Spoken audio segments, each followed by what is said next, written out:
Hey, good morning. I can barely breathe, so the solution was light a cigarette. I'm dying, Dan. Dying I am.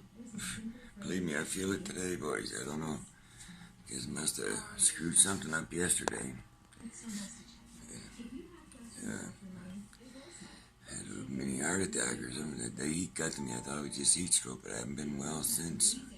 I can barely breathe. My ears are ringing. I can hear my heart beating. I think I already told you. The doctor's office called me.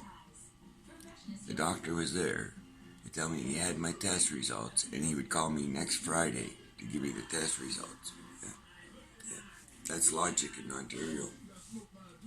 Hey, long time since that day, eh? The old Nintendo days. Shirt's priceless.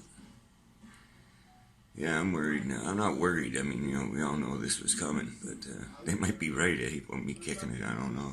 I like to just know, if one day I ain't here, they were right. If I'm here, they were wrong. Yeah, I don't feel like I'm breathing.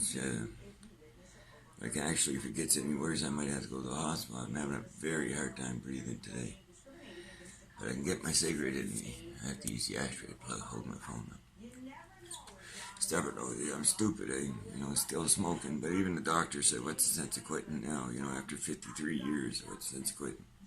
I already got the cancer. So, when I wrote my cancer book, Old Man with the C, Cancer's Walk with Dan, I concentrated the book on the cleaners and the staff at Princess Margaret that nobody really notices, but they're the ones that do the hardest job. They're the ones that clean up after everybody. The frontline workers. And then surprisingly, COVID hits and everybody's on about the frontline workers. I'd already been on that bandwagon before that. Because think about it, who's got the most dangerous job in the hospital? Think about that for a minute. Who do you think has the most dangerous job in the hospital? You know who it is? That polite lady or man that comes in and mops your floor and sweeps your floor 3-4 times a day. Well, Princess Margaret, it's 100 times a day. It's the cleanest hospital I've ever seen in my life. Yeah, they got the most dangerous job. The guy that's down in the basement that has to pick all them yellow bags up and throw them into the incinerator, or the most dangerous job in the hospital is the lowest man on the ladder, the guy that's actually handling all the garbage from everybody, from you, from me, from the patients, from the operating rooms, from everywhere. He's the man that got to deal with that. And like I said in the book, they never get enough credit, and then now they are getting their credit, but not enough, way too late. So now I write the book about Jordan's suicide. I concentrate the book on the broken system, the broken child welfare system. Yes, the story, it's Jordan's biography, but the main topic of the book is how broken the system is and where do you even start to fix it? Guess what? The media is all over that. So maybe this time I've timed things right to make the book a success.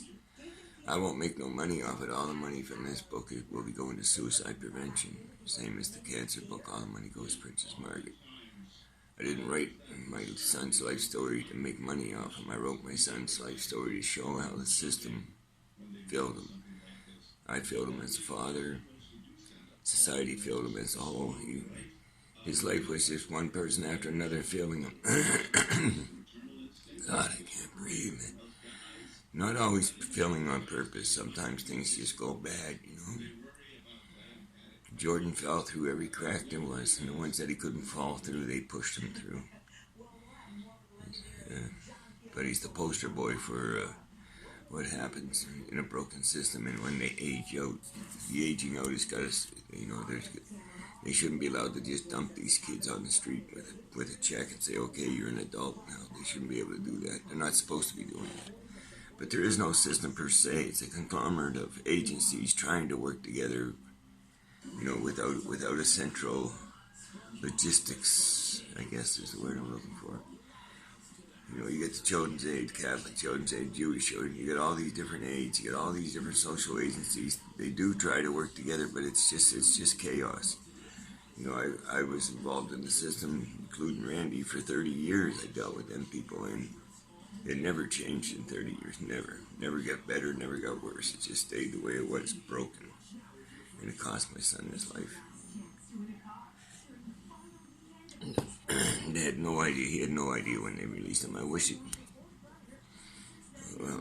I'd never gotten sick, but shit happened, you know. I'm not feeling well at all. Not at all.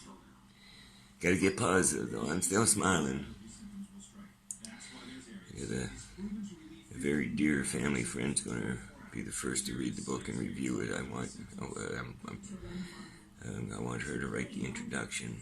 Victoria Chapman, we call her Miss V. She was like a sister to Jordan and Randy and Dakota. She watched them all grow up.